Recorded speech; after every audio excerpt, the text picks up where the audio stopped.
Hello everyone, this is JG here, the author of Blizzard, and welcome to episode 4 of the Blizzard Audiobook. If you'd like to follow along, there's a link to Blizzard in the description.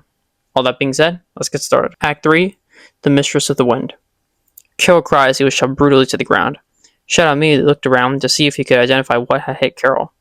Karol quickly got up and remained on guard as well. Then, Shadow saw footprints in the grass. They seemed smaller than his or Karol's, and if it was big, they made hardly any sound, walking near Karol, trying to avoid Shadow, and waiting for a chance to strike. Shadow noticed it, so he shouted to Karol, "Shoot a mist around you." "Why?" Karol asked, confused. "Just do it," Shadow replied. Reluctantly, Karol obeyed Shadow's orders and shot mist around him in a circle, like snowfall on a cold winter's day. The mist fell into this creature, and now they could see her clearly. She was a gray and white cat of the LaPerm variety, wearing gauntlets that looked like they were what made her invisible. Immediately, she noticed that she was visible, and she was panicking, trying to return herself back invisible. It did not work. Shadow teleported up to her and kicked her in the face, and she stumbled back. She prepared her gauntlets for an attack, but Karol was skiing over on an ice track he made and blasted ice at her. She dodged with her cat-like reflexes, but Shadow took this opportunity to teleport to her again and hit her 3 times in the chest, sending her flying back. "Pathetic," Shadow scoffed once he had done this attack. "Once again, you idiots don't know who you're dealing with." As Karol skidded over to the LaPerm and shot ice at one of her hands. As she was trying to break through it all, Karol skidded further to her other hand and shot more ice there. With both her hands frozen, Karol grabbed one of her hands with great speed and froze both hands together, like handcuffs. It was during that moment Karol realized something. This cat's speed was much slower than his speed or Shadow's. Compared to his speed, her fastest speed was the speed of his own walking pace. Shadow boosted over to Karol. "The ice stops her powers for some reason," Karol noted. Shadow looked at the LaPerm. "We don't know who this person is or why she's here. Maybe she's connected with those beams and didn't want any information getting out. She did attack me specifically after all," Karol said. "Maybe," Shadow said. "We need to take her to a safe place before we question her. We don't know if there's anyone else out there." Karol agreed. The LaPerm remained silent as they led her towards the nearby village. This village was poor, only consisting of animals, and it was built mostly of wood from the nearby forest. The only notable building in the village was a town hall in the middle, surrounded by small homes and shops. Now there was a crowd at the gate of the village who welcomed Shadow and Karol in as heroes. Karol welcomed all the attention, but Shadow didn't care. He was focused on his mission. The villagers gave strange looks to the LaPerm, who stayed silent and kept looking forward, having a look on her face that was stone cold, but inside, bearing a deep, empty pain. "Is there anywhere we can hold this cat?" Shadow asked the crowd. "She attacked us, and we need to question her. She might have something to do with those beams," Karol added. "You need a prison?" asked one of the animals. It was a blue lizard holding a spear and wearing a hat. When he started talking, the crowd grew silent. Karol and Shadow looked toward him. "I'm one of the guards of this town," he said. "There's a prison near the town hall. There's only one cell in it, and we have no prisoners. Feel free to use it. Consider a thank you for saving us." "We appreciate it," Karol replied gratefully. Then they departed towards the prison. When they arrived at the prison, they noted that it was one of the few stone buildings in this town, perhaps for security reasons. They brought her into the cell, and all 3 entered. Karol shut the door and locked it. "Start talking," Shadow said sternly. "What do you know about these beams?" The cat said nothing. "Why did you attack me?" Karol inquired. "Were you sent by anyone?" The cat ignored the questions. "Do you know anything about this fox and a dragon?" Shadow asked. The LaPerm remained silent. "Do you even have a name?" Karol asked.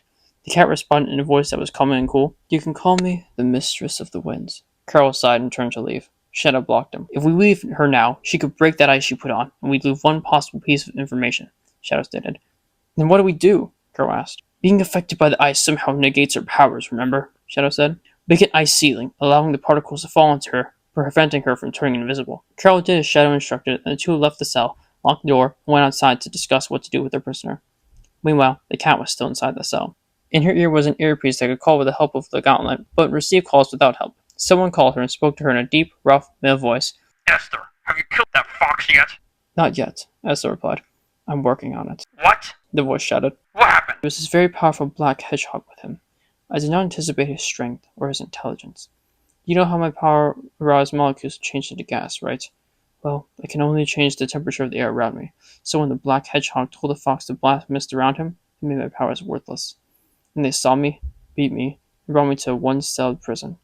I cannot escape for the same reason they caught me, for the fox made an ice roof to keep the air cold with those infamous powers." "Yes, that hedgehog," the voice groaned. "I was not anticipating he would be there. You should have tried harder. I trained you better than this." "My position can still be valuable," Esther said calmly. "I can gather all the information I can from that fox. There's no way these guys can keep me forever, especially the fox. He's not the brightest. Once I gain the intel, I can go back to base, and we can use it to destroy him." "That works," the voice said. "See you tomorrow." Then he hung up. Esther slammed her hands against the hard stone wall to break the ice that was chaining her. She knew it would not activate her powers, but she just wanted to move her arms around. When she had done this, she covered her face with her hands. I can't with this guy, she thought. Always ordering me around. But I can't displease him, though, or else. Then she felt a great pain in her heart. She grabbed her chest in agony until the pain stopped. Then she sighed and sat down on the cold floor. What am I going to get paid? She thought this, but she knew that it was not what she truly wanted. She remembered the light blue eyes on the fox. They appealed to her in some way. They seemed full of concern. No, compassion. She had not seen a face like that in a very long time. Then she began to remember. It seemed like she was losing her vision as the memories flooded her mind. She was crying on the ground, injured and struggling to breathe. An old friend was crouching down in front of her. She was a dog with pink eyes filled with compassion. She was wearing a casual pink shirt with sleeves and a long black skirt. Justice? Revenge is a better word for it, she said. Then she paused and looked at the nearby table over her shoulder. A glowing aquamarine light was shining from it, contrasting the darkness of the rest of the room. Then the dog looked at Esther and smiled. That's not what these gloves were made for. She wiped away one of Esther's tears. I know you feel angry at them, but you're better than this. I spoke to you on the fateful day because I know there was more to you than a lonely kid, broken, afraid, without a friend in the world.